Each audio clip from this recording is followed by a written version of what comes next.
The Trump administration is trying to make it even harder for reporters at the Pentagon to do their jobs of keeping us all aware of what the Defense Department is up to. NPR reports that going forward, journalists must sign a pledge not to gather any information, including unclassified reports, that has not been authorized for release. Those who fail to obey will lose their press credentials. Basically, don't do reporting. The National Press Club blasted the move, saying in a statement in part, quote, "This is a direct assault on independent journalism at the very place where independent scrutiny matters the most, the U.S. military." Joining us now is Kevin Barron, president of Elevation Global Strategies and former executive editor of Defense One.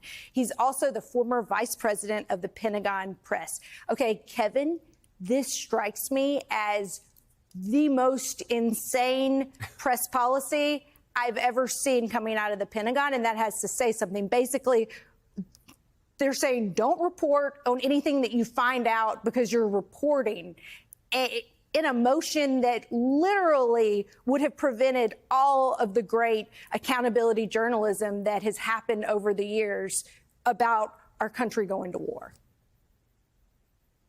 Yeah, I mean, if this policy stands, it's the death of American journalism at the Pentagon. It's nothing less than that. I covered the building for, more than 15 years. You live inside that place. And, it's a special place. It's a very unique job for journalists, even in Washington, for lots of reasons. The Pentagon is America's military headquarters. So any reporter that works there, and it's a small number of reporters in the American media ecosystem who have ever been able to have the privilege of being a Pentagon reporter. It's a small press corps, and there's not a lot of turnover. And the people that work there know, trust me, they know, I know, the seriousness with the duty that they're given. By reporting on the military, you're reporting on not just the leadership, the political leaders, but the senior military leaders themselves. And all the way down the chain of command through every level of troop you can think of. And it goes not just from that building, but around the world. When you're on the Pentagon Press Corps, you travel to military bases. And in our case, back in the day, it was war zones, combat outposts, forward operating bases. You go to foreign embassies. You go to NATO headquarters. You go onto ships. You travel in military aircraft, nuclear command aircraft, helicopters. So many places where your life is in their hands and vice versa. It's a very symbiotic relationship. There's a lot of trust that's built and required in it. All that to say, no president and no defense secretary have ever come close to having any kind of problem with the press corps that would require anything close to restricting the press corps' movements and actions like this. It's just beyond comprehension. Despite the outcry, Pete Hegseth has actually been boasting about this, doubling down on it. He posted on X saying, quote, "The press does not run the Pentagon, the people do." Is that true? So who represents the people in this equation? Is it Pete Hegseth, or is it reporters who come from all over the country who work hard to get the opportunity to get in there and ask questions on behalf of the communities they serve? For one of the few times I'll say this out loud, Pete Hegseth is right. The American people elected this president, and this president chose this defense secretary, and the Senate GOP confirmed him. So this is the policy you get. It shouldn't be a surprise. It would have been a surprise if they started with this back in February, but there have been a sequence of guidances that have come down from the defense secretary's office limiting press movements, targeting certain members of the press, certain organizations where they lost their seats, they lost their broadcast booths. All of these are moves that made it harder for reporters to report the truth, harder to get information that, as Hegseth's statements say, is not pre-authorized and pre-approved. And like you said, at least harder to do journalism. The Pentagon gets to set these rules, as do all the agencies. At the State Department, it's different. The State Department, if you want to meet with someone and you're a reporter, or at least back in the day, maybe it's changed recently, you had to meet with them like at the cafe. You couldn't wander around the building wherever you want to, even on hallways, like you can at the Pentagon. You really can, until recently, if you have a Pentagon press pass, first of all, you've already been vetted to some level to get into the building and have that pass, and to have earned your job in the first place in journalism. But when you have that badge, you can walk all over the Pentagon. You can't walk into certain rooms that are already locked and have codes, or you need permission to go into, for sure. But it's actually part of the job of doing it. You have to walk around. I started as a Stars and Stripes reporter. You get there early in the morning, and you would make the rounds, meaning you go from your desk in the press room to the Army Public Affairs Office, the Navy Public Affairs, the Air Force. You go around the building, and that's just the basic of reporting, to go talk to people, to talk to public affairs officers, and anybody else you want to who's willing to talk to you.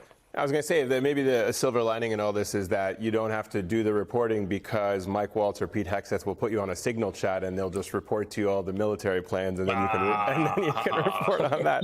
All right, joking aside, though, the press here, right? And you know a lot of the journalists here, you know a lot of the news organizations. They're going to be under tremendous pressure. What, if anything, Kevin, can news organizations do to kind of push back against this? Do you anticipate any news organization or any reporter voluntarily submitting to these rules? And also talk about the other side of this, which is how the American military also benefits from having reporters that it has access to be able to give critical information to, and how detrimental this is to the military's ability to be able to have that trusting relationship with news organizations and journalists.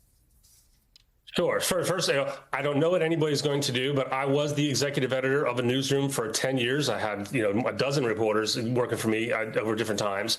I would never in a million years sign that document.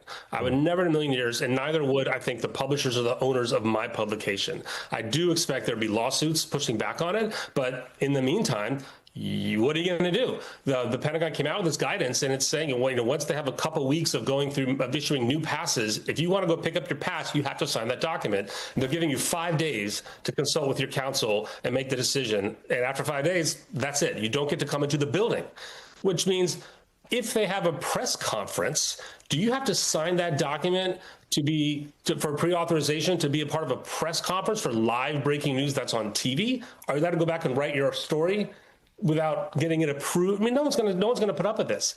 And here's another question. What if there's a war?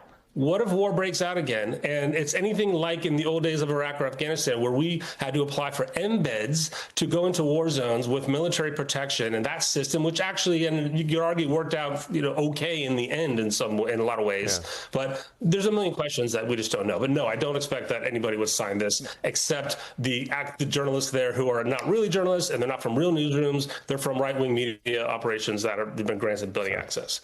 The other part of your question, I'll answer quickly, Ken, is, look, there's a long tradition in the military where senior military officers make it a point to tell the officers beneath them that they're not to treat the media as the enemy, and just the opposite. They're learned how to deal with the press because they enter public-facing jobs. These are, four-star generals and admirals who run aircraft carriers, or they're commanders of Army bases, and they deal with the public in many ways, from flag raisings and ceremonies to serious political issues that they have to talk to. So, yes, there's a tradition where it's not only is it part of your job, you're trained to do it well, and you're trained to teach the force below you why that's important. That signal is gone. I assume that kind of training is gone, and that culture is certainly gone. What we don't know is how much. We're not going to hear from the Joint Chiefs. I don't expect a single Joint Chief is going to resign and protest over this. The ones that would have already been fired. And in the retiree community as well, the military is doing everything they can. I can tell the military retirees are doing everything they can to stay out of this crap and stay out of this kerfuffle and keep their heads down, to try to signal to the troops to just focus on your jobs, focus on your oath to the Constitution. Even if you don't like these policies, you got to carry them out until there's a new election and there's new leaders. Kevin Barron, thank you so much for sharing your expertise with us tonight.